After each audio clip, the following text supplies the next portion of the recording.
안녕하세요. 반갑습니다. 오늘은 첫 번째 말씀 요한계시록 3장 8절로 시작합니다. 내가 적은 능력을 가지고도 내 말을 지키며 내 이름을 부인하지 아니하였도다. 이 말씀은 빌라델비아 교회에게 칭찬하신 말씀인데요. 한국 사람들이 장점이 있는데 한 주인을 일평생 충성되게 잘 섬긴다고 하셨습니다. 그런데 이 때문에 이단에 한번 빠지면 헤어나오지 못하는 단점도 있다고 해요. 우리 한국 사람들은 적은 능력으로도 충성된 자라고 주님께서 칭찬하셨습니다. 그래서 우리가 주님을 바라볼 때는 1달란트든 5달란트든 적은 능력이든 큰 능력이든 능력에 상관없이 하나님을 찬양하고 경배하고 오직 주님을 사랑하며 주님을 두려워하여 두렵고 떨림으로 성화된 성품으로 아버지를 바라보는 자를 찾으신다고 합니다. 모두 힘내시고 항상 성령의 기쁨의 능력으로 승리하시기 부탁드립니다. 다음 내용입니다. 로마서 8장 2절. 이는 그리스도 예수 안에 있는 생명의 성령의 법이 죄와 사망의 법에서 너를 해방하였습니다. 지난 방송에서 언급했던 말씀입니다. 이 말씀에 보면 성령의 법이 나오는데요. 이 성령의 법은 하나님의 법을 말합니다. 성경에 보면은 하나님의 법이 여러 가지가 나오는데요. 그 중에 예를 들면 오늘 본문에 나오는 생명의 법, 그리고 순종의 법, 사랑의 법, 겸손의 법 등등등 이렇게 하나님의 법을 말하고 있는 것들이 여러 가지가 나옵니다. 그런데 오늘 본문에 보면은 하나님의 법, 즉 성령의 법 중에 생명의 법이 있다라는 거예요. 우리 세상에서도 법률이 되게 많잖아요. 그런데 하나님의 법에도 법의 종류가 있습니다. 이 로마서 8장 2절에는 그 중에서도 하나님의 법 중에서 생명의 법에 대해서 말씀하고 있습니다. 이 생명의 법에 대해서 가르쳐야 될 필요성이 있다라고 하셔서 제가 오늘은 생명의 법에 대해서 잠깐 말씀을 드리겠습니다. 오늘 본문에 보면 성령의 법, 즉 하나님의 법 중에 생명의 법이 있는데요. 이 생명의 법은 무엇이냐면 죄와 사망의 법에서 너를 해방한다 라는 것이라고 설명하고 있습니다. 즉 죄와 사망에서 우리를 분리한다라는 뜻입니다. 죄와 사망에서 우리를 생명으로 옮긴다는 뜻인데요. 이 죄와 사망에서 우리를 영생, 생명으로 옮기는 것이 우리를 해방한다고, 즉 분리한다는 뜻입니다. 이 분리한다, 해방한다는 하나님의 법인 생명의 법입니다. 이것은 창세기에 있습니다. 창세기 1장 3절로 4절입니다. 하나님이 가라사대 빛이 있으라 하심에 빛이 있었고 그 빛이 하나님의 보시기에 좋았더라. 하나님이 빛과 어두움을 나누사. 여기 보시면 하나님께서는 빛을 보기에 좋았다라고 하시면서 빛과 어두움을 나누시는 장면이 있습니다. 즉 하나님은 선과 악을 분리하십니다. 이것이 하나님의 법 중에 생명의 법입니다. 다시 로마서로 돌아와 보면 우리는 하나님의 자녀가 되어서 성령을 받으면 하나님의 법에 의해서 죄와 사망에서 우리를 분리시키는 작업을 하십니다. 이것이 바로 생명의 법입니다. 해서 하나님의 법인 생명의 법으로 인해 우리는 죄와 사망이 우리를 범치 못하고 우리는 반드시 생명의 길로 갈 수밖에 없습니다. 그래서 이 말씀을 붙잡고 기도하시면 하나님의 법에 따라서 우리는 다시는 우리가 죄에게 종 노릇하지 않습니다. 이는 로마서 5장 6절에 나와 있는데요. 다시는 우리가 죄에게 종 노릇하지 아니하려 함이니라고 되어 있습니다. 그래서 우리는 로마서 8장 2절 말씀을 붙잡고 기도하면 죄가 우리와 분리가 됩니다. 그래서 죄와 사망이 우리를 주장하지 못하고 우리가 여기에서 모두 해방되고 분리되어 언제나 승리할 수 있습니다. 그렇기 때문에 하나님의 법 중에 이 생명의 법이 우리를 살리고 우리가 모든 일상생활에서 이 말씀을 붙잡고 기도하시면 승리할 수가 있습니다. 예를 들면 제가 누구를 위해서 중보기도를 할 때 이 말씀을 붙잡고 기도하면 즉시로 해결받고 역사가 이루어지는 것을 종종 봅니다. 어떤 사람을 위해서 기도하실 때 이렇게 한번 해보세요. 예를 들어 이름이 에일리라고 해봅시다. 그러시면 이렇게 선포하시면 됩니다. 예수 안에 있는 생명의 성령의 법이 죄와 사망의 법에서 에일리를 해방하였다. 죄와 사망의 법에서 에일리를 분리시켰다. 그러므로 이러이러한 문제는 해결되었고 이러이러한 귀신은 나갈 것이다. 이렇게 기도하면 진짜 문제가 해결되니까 꼭 한번 해보시기를 추천드립니다.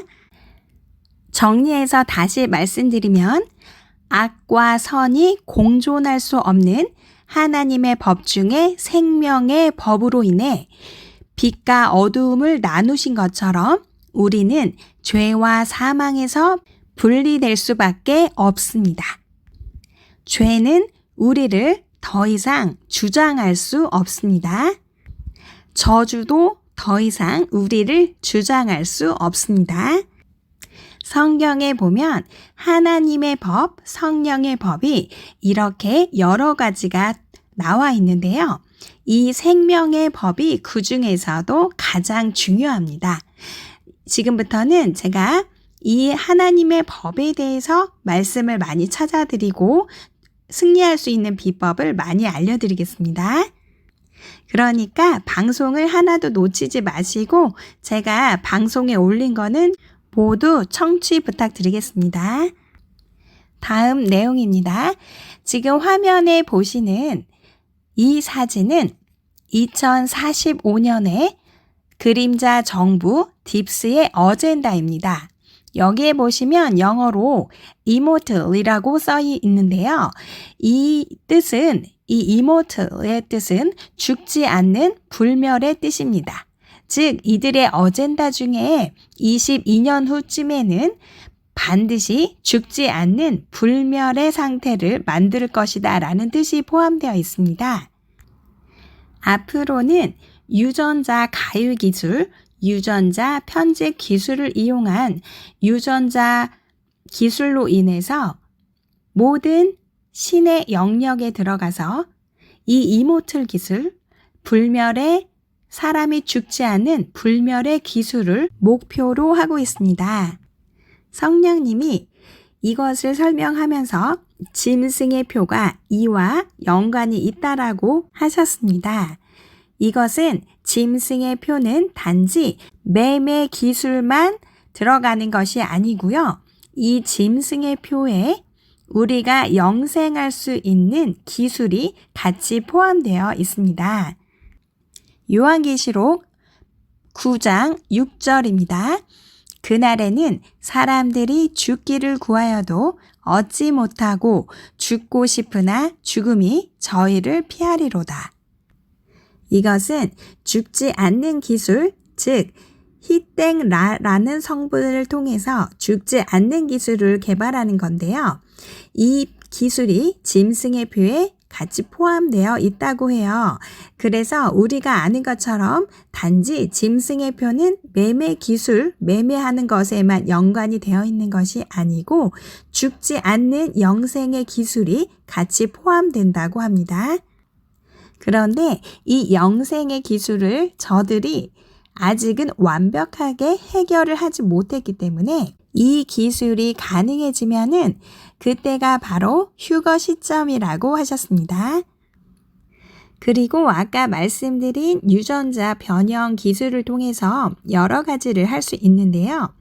죽지 않는 영생의 기술, 이 히드라를 통한 영생의 기술이 가능하지고 또 트랜스휴먼, 즉 인간이 디바이스가 되는 인간 자체가 송수신기가 되는 그러한 것도 가능해지고 또 인공지능 기술을 통해서 신과 같이 지혜로워지는 그런 기술도 포함이 되고 또 클론이라고 해서 복제 인간도 가능해집니다. 결론적으로 말씀을 드리면은 이 짐승의 표는 단지 매매 기술뿐만 아니라 죽지 않는 영생의 기술이 포함되는 시점까지 가야 우리가 그때가 바로 대환란이 열리는 시점이라고 볼 수 있고 아직 이 기술은 완벽하게 발달하지 않았고요. 개발하지 못했습니다. 그래서 그들이 2045 어젠다로 통해서 2045년쯤에는 이 기술을 우리가 완벽하게 재현하겠다라고 말하고 있습니다.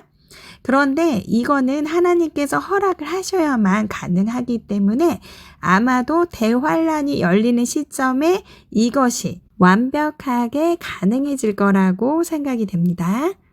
다음 내용입니다. 지금은 상식이 통하지 않는 능력을 그리고 상식이 통하지 않는 믿음을 활성화시켜야 합니다. 마치 대환란이 열린 것처럼 환란이 시작이 되는 이 재난의 시작, 진통의 시간에도 많이 힘들기 때문에 이때 훈련을 받아서 에녹의 비밀 휴거에 참여하지 못하는 남은 자들이 대환란 때 준비가 되어진다고 합니다. 또 에녹의 비밀 휴거에 참여하는 휴거자들도 대환란 못지않는 이 진통의 시간이 너무 힘들기 때문에 이 시기에 살아남는 방법을 터득해야 되기 때문이라고 합니다. 그래서 이스라엘 백성들이 광야에서 살아남았던 방법들을 그대로 재현한다고 하시기 때문에 지금부터는 말씀을 묵상하시면서 이 상식이 통하지 않는 초자연적인 하나님의 능력을 맛보아야 하는 시간이고 이것들을 학습하고 연습해서 활성화시키는 단계가 지금부터 훈련을 해야 된다고 합니다. 그래서 이스라엘 백성들의 있었던 모든 일들을 성경을 통해서 많이 묵상을 하시고 또 그 능력들을 지금부터 일생생활에서 조금씩 연습을 해보라고 하세요. 예를 들면은 요즘에 병원 가시는 게 많이 좀 꺼림칙하잖아요. 여러 가지 이상한 것들을 많이 넣기 때문에 우리가 병원도 이제는 마음대로 가거나 약을 타서 먹을 수도 없는 시대가 도입되고 있습니다. 그래서 만약에 감기가 걸렸다. 그러면 약을 먹지 않고 하나님께 일단 물어보세요. 그러면은 주님께서 어떻게 하라라고 말씀을 해주시거든요. 저 같은 경우에는 일단 레몬즙을 2개 정도 짜서 먹고 그리고 그래도 안 되면은 굶으라고 하세요. 그냥 굶을 때 우리의 염증이 많이 해결이 되거든요. 근데 그래도 안 된다. 그러면은 하나님한테 초자연적으로 낫게 해달라고 구하는 방법밖에 없습니다. 이런 것들을 많이 연습하고 활성화시켜야 지금부터 가중되는 환란과 대환란에서 우리가 살아남을 수 있다고 합니다. 다음 내용입니다. 마가복음 9장 25절 예수께서 물 위에 달려 모이는 것을 보시고 그 더러운 귀신을 꾸짖어 가라사대 벙어리 되고 기먹은 귀신아 내가 내게 명하노니 그 아이에게서 나오고 다시 들어가지 말라 하시매 우리가 귀신을 쫓을 때나 문제를 해결할 때 여러 가지로 축사하고 기도를 하는데요. 이 말씀을 설명해 주시면서 다시 들어가지 말라 이 내용을 꼭 덧붙이면은 문제가 나중에 더 큰 문제로 오지 않는다고 합니다. 예를 들면 어떠어떠한 문제를 위해서 기도할 때는 이 문제는 예수 이름으로 명하노니 해결될지어다. 이렇게 기도하신 다음에 다시 이 문제는 오지 말지어다. 오지 마라. 이렇게 기도하시고요. 또 귀신 쫓으실 때에도 귀 먹은 귀신아 예수 이름으로 명하노니 나가라. 그리고 다시 들어가지 마라. 들어오지 마라. 이렇게 명령을 하시면 다시는 귀신이 들어오지 않는다고 합니다. 문제를 위해서 기도할 때도 이 말씀을 붙잡고 기도하면 다시는 그 문제가 나를 힘들지 않게 한다고 하니까 꼭 이 말씀을 붙잡고 기도하시기 바랍니다. 이 귀신은 우리가 아는 것처럼 그냥 하늘을 날아다니면서 있는 게 아니고 장소가 있어요. 그래서 될 수 있으면은 사람 몸에 들어가서 거주하려고 하기 때문에 이 귀신이 들어올 때는 언제나 병이나 문제가 발생을 하게 됩니다. 그래서 우리가 영적으로 보면은 보통은 귀신의 소행이 많기 때문에 이 현대인들도 겉으로는 멀쩡해 보이지만 사실은 귀신이 들어가 있는 경우가 굉장히 많아요. 그래서 우리가 이것들을 영적으로 감지하고 쫓아보낼 때, 축사할 때는 반드시 다시 들어가지 마라 라는 말을 덧붙임으로써 다시 들어오는 것을 방지할 수 있다고 합니다. 다음 내용입니다. 소망을 이루는 성품에 관련된 내용입니다. 로마서 5장 1절로 5절 말씀입니다. 그러므로 우리가 믿음으로 의롭다 하심을 얻었은즉 우리 주 예수 그리스도로 말미암아 하나님으로 더불어 화평을 누리자. 또한 그로 말미암아 우리가 믿음으로 서 있는 이 은혜에 들어감을 얻었으며 하나님의 영광을 바라고 즐거워하느니라. 다만 이뿐 아니라 우리가 환난 중에도 즐거워하나니 이는 환난은 인내를, 인내는 연단을, 연단은 소망을 이루는 줄 알미로다. 소망이 부끄럽게 아니함은 우리에게 주신 성령으로 말미암아 하나님의 사랑이 우리 마음에 부은 바 됨이니 라는 말씀이 있습니다. 5절을 먼저 보면 이 소망은 우리 마음에 하나님의 사랑이 성령에 의해서 부어졌다라는 표현이 있어요. 이 말은 즉 성령님에 의해서 우리 마음에 하나님의 사랑이 부어지게 되면 부끄럽지 않은 소망이 되어진다는 겁니다. 즉 우리가 사람의 소원이 여러 가지가 있는데요. 어떤 사람이든 소원을 이룬다 할 때 누가 볼 때에는 부끄러운 소원을 이룰 수도 있다라는 얘기예요. 자, 우리가 아는 빌 게이츠를 봅시다. 빌 게이츠를 보고 저 사람은 성공했네. 좋겠다. 이렇게 말하는 사람은 진짜 아무 생각이 없는 어둠에 거한 사람들이고 우리가 예수 그리스도의 눈으로 볼 때는 그들은 매우 악한 자잖아요. 그러니까 부끄럽지 아니하는 소망을 이루어야 된다는 뜻입니다. 이 부끄럽지 않은 소망을 이루는 것은 우리의 마음에 성령님에 의해서 하나님의 사랑이 부어진 자만 부끄럽지 않다라는 거예요. 그렇다면은 이렇게 주님께서 보실 때 부끄럽지 않은 소원과 소망을 이룬 사람들은 어떤 사람이냐면 3절에 보면 우리가 환난 중에도 기뻐합니다. 이는 환난은 인내를 만들고 인내는 연단을 만들고 연단은 진짜 소원을 이루기 때문인데요. 그러면은 여기에 이 말씀은 무슨 뜻일까요?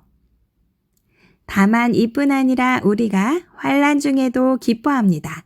이는 환란은 인내를 만들고 인내는 연단을 만들고 연단은 소원을 이룹니다. 그러면 여기서 말하는 연단은 무엇이냐면 킹 제임스 버전에는 체험이라고 나와 있어요. 체험. 이 체험은 경험을 뜻합니다. 그러면은 우리가 당하는 불시험을 이상히 여기지 말아야 되는 것이 바로 이 말씀에 들어가 있는데요.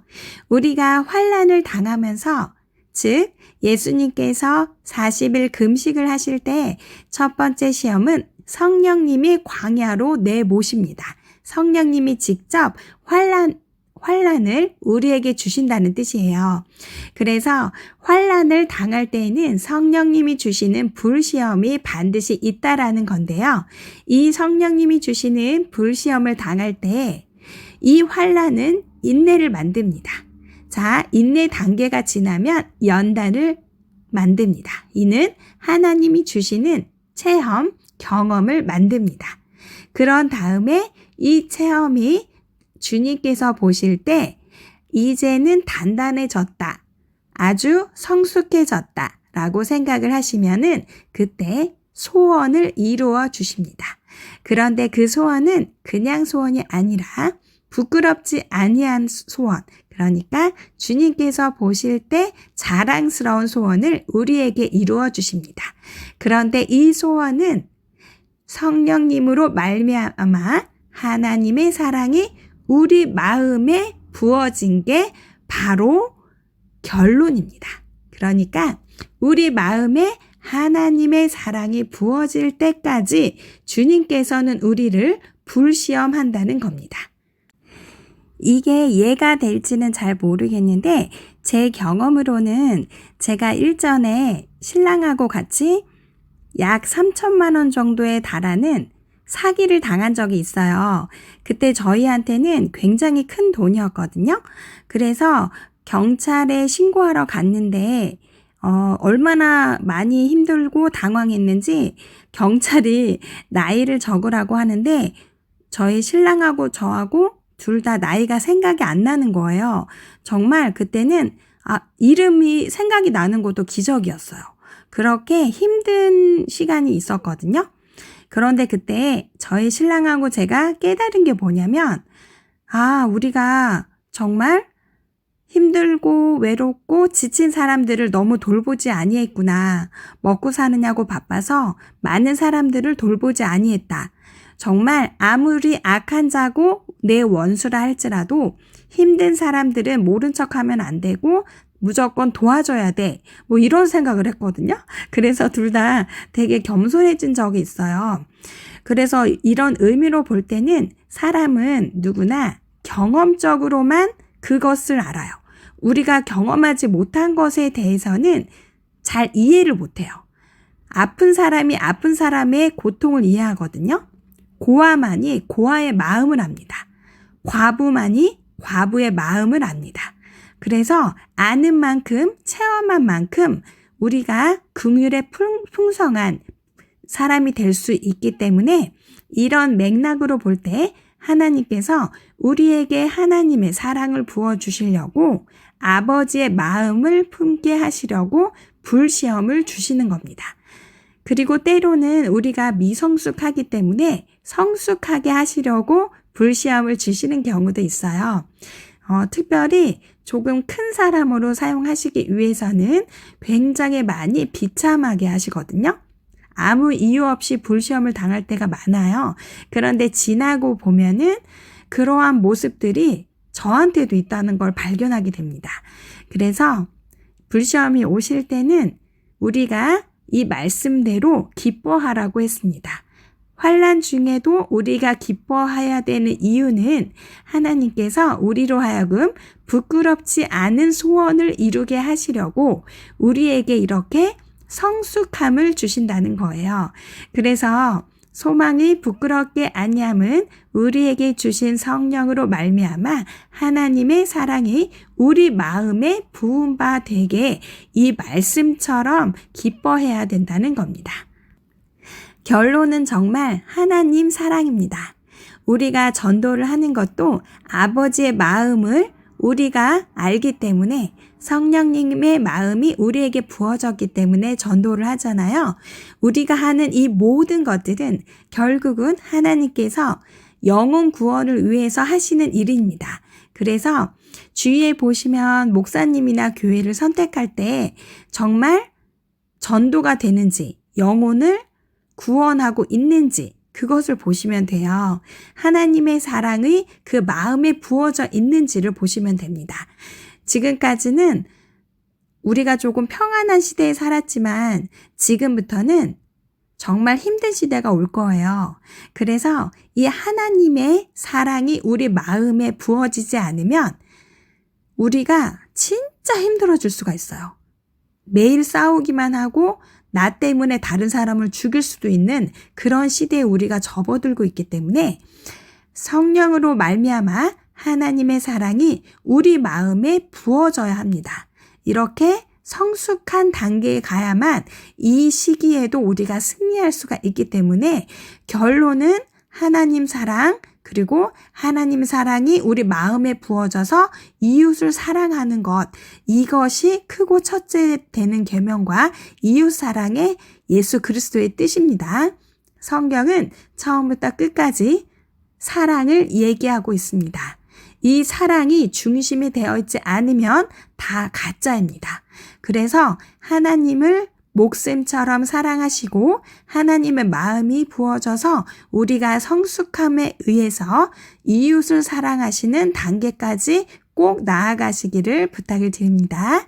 오늘은 너무 길었는데요. 힘든 세상에서도 매일매일 하나님의 말씀을 붙잡고 골방에서 기도함으로 반드시 승리하시기를 부탁을 드립니다. 너무 감사하고 사랑합니다.